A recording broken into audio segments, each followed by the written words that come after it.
Good to have you join us on the Tuesday edition of TVC Breakfast. We're here to give you all the information you deserve to know. I'm Ibrahim Chita. That's right, Nigeria. It is time for breakfast, and per usual, we've got a very big spread for you this morning. Now, you could be anywhere, but you're choosing to spend your morning here with us on the TVC Breakfast Show. We're very grateful, and you're very welcome. I'm Olamide Odekunle. Well, good morning, Nigeria. What a beautiful morning. We're here to make sure that we keep you updated on everything happening in our very beloved country, Nigeria. There is a lot to talk about on the show this morning. I'm Ria Abdul, and of course, welcome to our show. Good morning, Nigeria. Here at TVC, we present impactful, insightful analysis which will shape national discourse. Beyond the show, Ms. Bani. Of course. Good morning, gentlemen and lady. How are you doing? I'm fine, lady. How are you doing? I'm good. There's really a lot to talk about on the show this morning. I love your combination. Thank you. Thank you. Clock it. What a Gen Z anchor over here. All right. A very good morning to you, Nigeria. I will just give you a rundown of how we're going to do it on the show this morning. You know how we do it at some point. Ibrahim will bring us all the headlines that have made it to the newspaper. We get to dissect it and talk about it right here on the show. And then we move on to the topic of Erifai. It seems like he's in a very, very hot trouble. A guest will join us and we get to dissect it and give you more knowledge on that issue. Later on, we'll also talk about the National Assembly meeting ahead of the 2027 elections. So there is so much to talk about on the show this morning. Make sure you grab that cup of coffee and let's have a very fantastic show. Now we'll start with the story where the fight against terrorism has taken a dramatic international turn as the United States imposed fresh sanctions on 8 Nigerians and 3 companies over alleged links to Boko Haram and other extremist networks. Now, the action announced by the U.S. Treasury Office of Foreign Assets Control include asset freezes and a ban on financial dealings within U.S. jurisdiction. According to U.S. authorities, the sanctions fall under counterterrorism measures, blocking all property and interests tied to the individuals and entities while prohibiting U.S. persons from engaging in transactions with them. So this is the conversation we're going to be having this morning. I will start with you as always, Mr. Biodo. You know, we know the stance of U.S. when it comes to, terrorism and all of that. We saw when, something happened in Nigeria. We know what they said. We actually had Donald Trump come out and call us a country of particular concern. And now looking at what is happening, we've always said that we want to work with the U.S. in terms of intelligence. We do not want them to work against us. We want to work together because we believe that when we put intelligence together, we'll be able to, eradicate terrorism and banditry happening in Nigeria. But this is what they're saying now. What do you make of it? Well, global terrorism requires global cooperation across. I mean, these are crimes carried out across several borders. Terrorism does not respect any territorial sovereignty.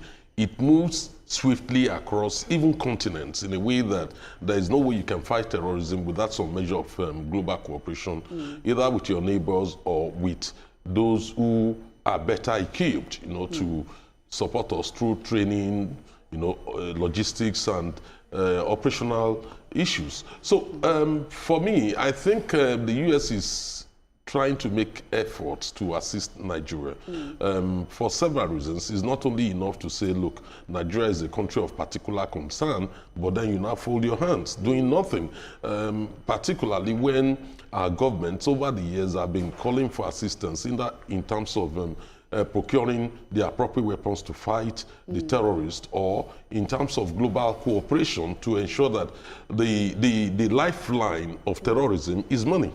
Yeah. So how do you stop, cash flow from one place to the other? So a lot needs to be done, and the Americans are stepping in to try and help resolve the situation now. Of course, but Olamide, I'll come to you on this one. Oftentimes we've said that some of the ammunitions we see these bandits hold, they cannot afford it. And that takes us to the question of terrorism financing. Who are these people actually giving these people money, to get the kind of AK-47, the kind of guns that they hold? And I think that this is a good one, because if we now get to freeze the source, because I believe that everything starts from one Oga at the top. If we're able to now freeze, the accounts of that Oga, it's going to be difficult for him to now supply money to these bandits. So what do you, make of this as well? As both you and Mr. Shomi have said, if we follow the money, it can tell us a lot, and it can actually lead us to the sources of this terrible terrorism financing. But there was a similar case, I believe, in 2022 in the UAE, when some people tried to move about $782,000 to Boko Haram. So this shows you that terror financing networks don't just operate within the conflict zones that we think they do. They're operating across multiple countries, across multiple cartels, and their webs are very intricate and increasingly global.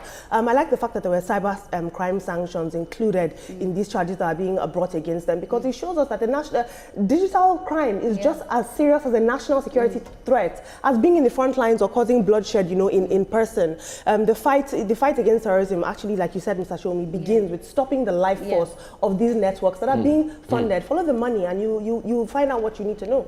Totally agree. Ibrahim, we've been, as newscasters, we will come up, we'll say, oh, something has happened in Kwara, something has happened here. We get to tell those stories, and we know how painful they are for even us telling the stories, now to think about the families, of the people affected. These terrorism and banditry is something that has really, really, affected a lot of people in one way or the other. We say our economy is growing, but in terms of security, we're still lacking behind. What do you think this is going to do? Yeah, anything we can do, any help we can get from any international community to help us fight, insecurity, banditry, terrorism, etc., we should, definitely welcome it with, cautious optimism, altogether, because some of these countries too, they have one way or the other, and they also either directly or indirectly sponsor terrorism. We know that US, one way or the other, back in the day during the USSR, they also, backed, a rival group. Even in Syria war, they also backed a rival group who were known to be terrorists, and then they sponsored them.